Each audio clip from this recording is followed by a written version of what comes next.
Hi, Sean Huxter here. Welcome to Magical Little Worlds with me. Today I'm going to talk about Marvin the Martian. Now there's a bit of a bait and switch, and I'll explain up front.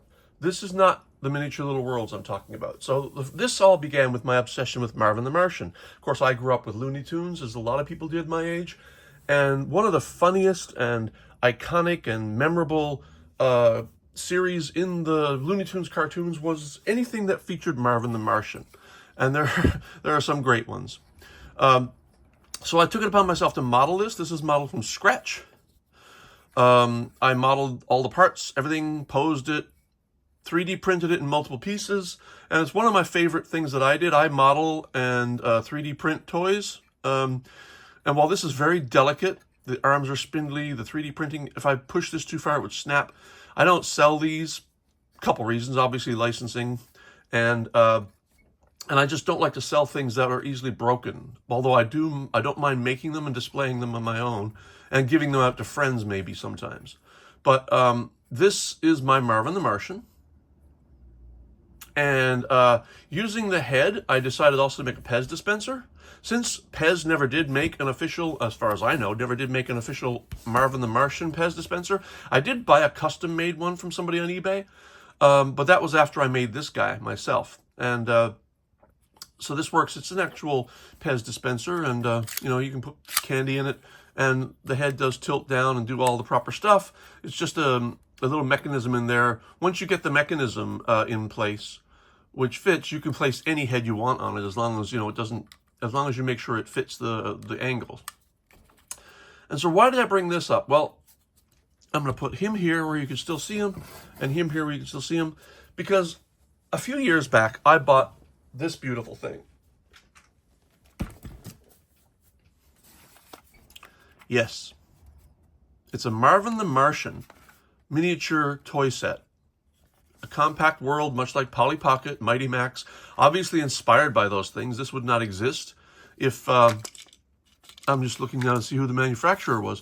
This wouldn't exist if it wasn't for Polly Pocket. So this was made in '97, obviously many years after Polly Pocket and Mighty Max came out. And along with so many other toys that decided to, or companies that decided to make encapsulated worlds, magical little worlds, Warner Brothers came out with this beautiful thing. I'm not sure who the manufacturer is. I don't know. Anyway, I don't care.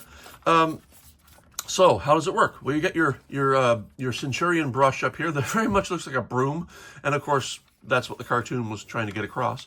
And the helmet, his angry eyes. And there's your hinges. So obviously this thing opens. Let's see what it does.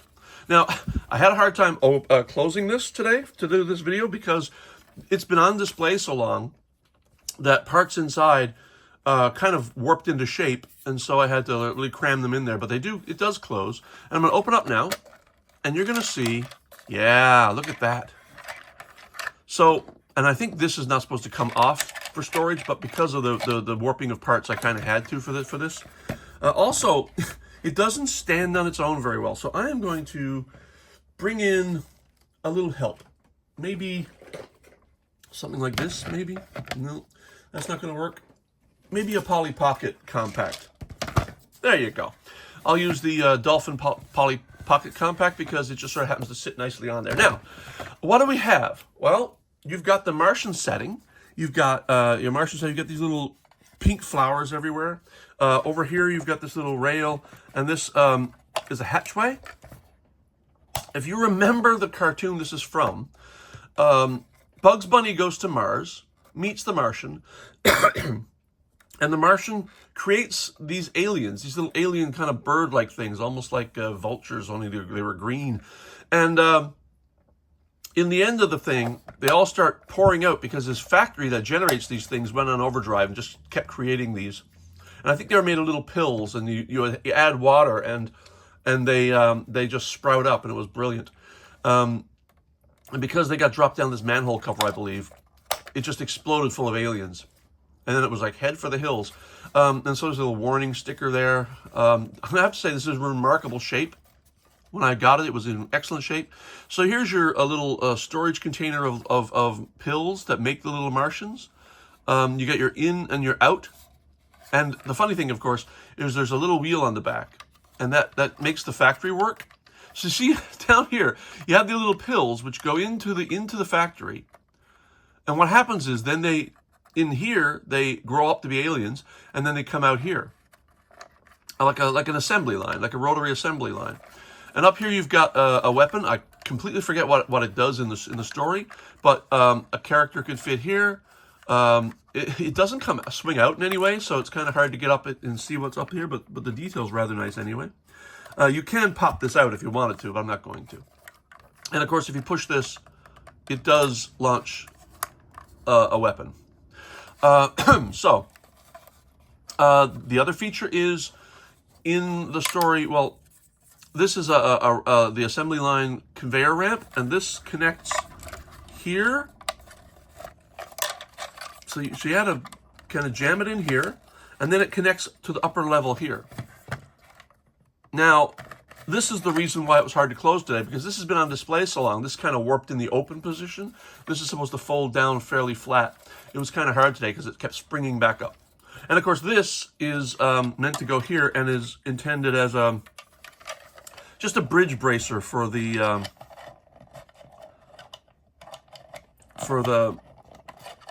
hang on. I think it goes in a particular way. Yeah. So it goes like so. It's a bridge bracer and also a little stand for one of the aliens to stand on.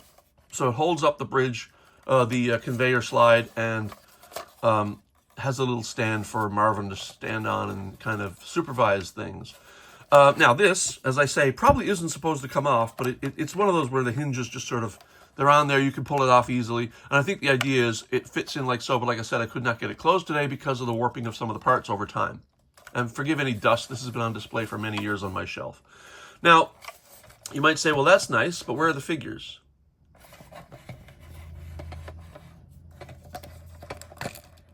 Here are the figures. Stored conveniently inside the Centurion brush, which, by the way, has details.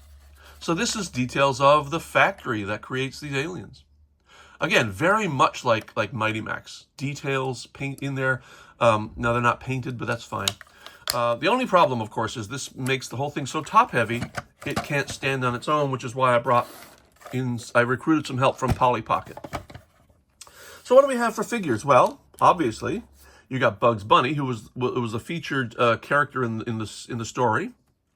And you notice he's in a specific pose because, in the story, Bugs is standing on this little hover scooter, and his feet go right down into the hole. And the great thing about this is it's got a big heavy metal wheel. I mean, like I said, it fits in there, but I don't know how well it's going to stay. And the point of that is he slides down the slide, which I think is rather brilliant. And the next thing we have, of course, are these little Martians. These are the Martians that the little pills create. And the idea is, let me get this screen out. The screen has Bugs facing down a couple of the aliens. So this is supposed to stand, these are supposed to stand in here, and I'm pretty sure that they will stay. And so what you do is you just place one in every hole, in every little foothole there. Well, again, the footholes are not very deep, so if they don't stay, that's a bit of a problem, but I think they will. And you know what? If they don't, it's okay. I can get the point across. Let's try another one. They're all a little bit different. Maybe this was a little more solid. Anyway, the idea is clear. You can see it from here.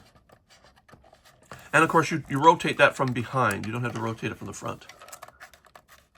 And of course, he's fallen off. But anyway, the point is there. Come on out, buddy. There you go.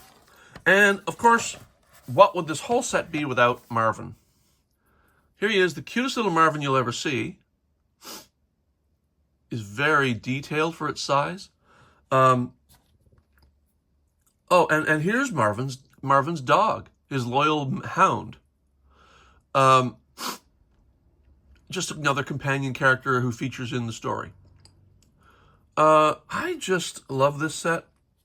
Like I said, I bought this years back. It's been on my shelf for a long time. It is one of the sets where play value, accuracy to its source material, and just the cuteness of the thing blows my mind. And I am so glad there are people out there that make toys like this. And my hat's off to you. All right, I'm going to just place these guys here. Anyway, that is my review of the Marvin the Martian set. There's probably more to it than I'm thinking, but I think I've gotten the meat of it and the gist.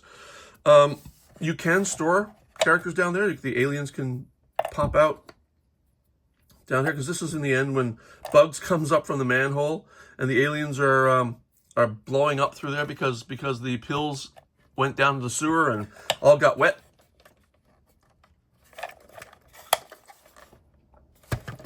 I'm not going to close it again. I'm just going to close off the video saying thanks for watching, and we'll see you soon. Sean Huckster out.